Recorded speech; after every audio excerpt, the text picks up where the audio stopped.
Hi BookTube buddies, my name is Nadine and welcome to my channel.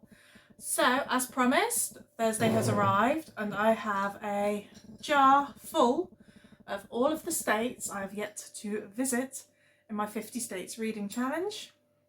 So let's see where I'm going next. So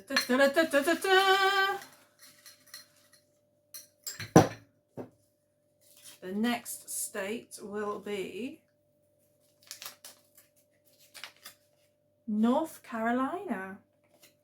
So I can't think of anything off the top of my head that I have that's set in North Carolina, but I will get on the laptop and do a bit of research and let you know which book I have chosen to read in February for North Carolina. How exciting! Hi again, it is now Friday morning, so I didn't get back to you last night, sorry, but I did do some research into books set in North Carolina, and it turns out I do actually own two already. Well, possibly three, but I can't find it, and I may have got rid of that one, which was The Notebook by Nicholas Sparks. I've owned that a couple of times. It seems to keep getting passed to me, but I've never read it. But if you are looking for books set in that state, apparently that's where he lives and that's where he always sets his work. I haven't read any of his books as of yet, and I'm not entirely sure that I will. But yeah, if you're looking for something, that might be somewhere to go.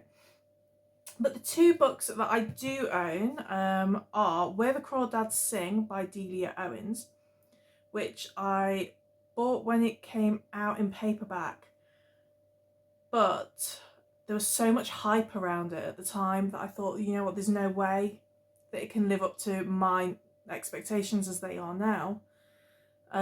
So I just wanted to wait a while for the hype to die down. So I think that's a good contender because it's been a while now. It's been a couple of years, and from what I can gather, from what I remember people saying in their reviews of it, it's really evocative of place. So that's what I want. And the other one is Book Lovers by Emily Henry. So I'll read what Goodreads has to say about each. So Where the Crawdads Sing, that was a Goodreads Choice Award as well, nominee for Best Historical Fiction 2018. For years, rumours of the Marsh Girl haunted Barclay Cove, a quiet fishing village. Kia Clark is barefoot and wild, unfit for polite society, so in late 1969, when the popular Chase Andrews is found dead, locals immediately suspect her. But Kia, I'm not sure if it's Kia or Kaya actually, is not what they say. A born naturalist with just one day of school, she takes life's lessons from the land, learning the real ways of the world from the dishonest signals of fireflies. But while she has the skills to live in solitude forever, the time comes when she yearns to be touched and loved. Drawn to two young men from town who are each intrigued by her wild beauty, Kia Kaya opens herself to a new and startling world until the unthinkable happens. So that sounds quite interesting. So I own this in paperback, and I've also got the audiobook, so that's a good one. And then Book Lovers by Emily Henry. I bought this in ebook when it was on offer because I remember loads of people last year saying how good it was, and even people that don't typically like romance like me, they really raved about it. So I thought sometimes it's nice to try different things again, you know, outside of your normal choices. So it says, one summer, two rivals, a plot twist they didn't see coming. Nora Stevens' life is books. She's read them all, and she is not that type of heroine. Not the plucky one, not the laid-back dream girl, and especially not the sweetheart. In fact, the only people Nora is a heroine for are her clients, for whom she lands enormous deals as a cutthroat literary agent, and her beloved little sister Libby.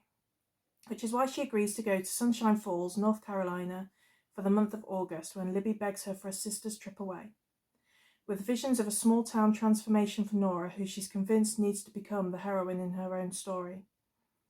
But instead of picnics in meadows or run-ins with a handsome country doctor or bulging four-armed bartender, Nora keeps bumping into Charlie Lastra, a bookish, brooding editor from back in the city. It would be a meet-cute, if not for the fact that they've met many times and it's never been cute. If Nora knows she's not an ideal heroine, Charlie knows he's nobody's hero. But as they are thrown together again and again in a series of coincidences no editor worth their salt would allow, what they discover might just unravel the carefully crafted stories they've written about themselves. So, two very different books. And so I spent yesterday evening thinking about which one I would like to choose and thinking about what else I'm planning on reading in February so that, you know, it's like a nice mix. And I really couldn't decide. So I think I'm gonna read both. So yeah, that's very, very exciting. I'm really looking forward to it, actually. I'm even looking forward to the romance. Because like I said, lots of people have said really good things. And both books sound like, you know, the area is kind of really part of the story as well. So that's excellent. I'm now going to be looking for films set in North Carolina. So if you do have any recommendations, do let me know. Bearing in mind, the only films I really get into are horror or sci-fi. So if you've got anything like that, you know, let me know. But yeah, so very, very exciting. Can't wait to get reading those. But that is that. And I will speak to you very soon. Goodbye.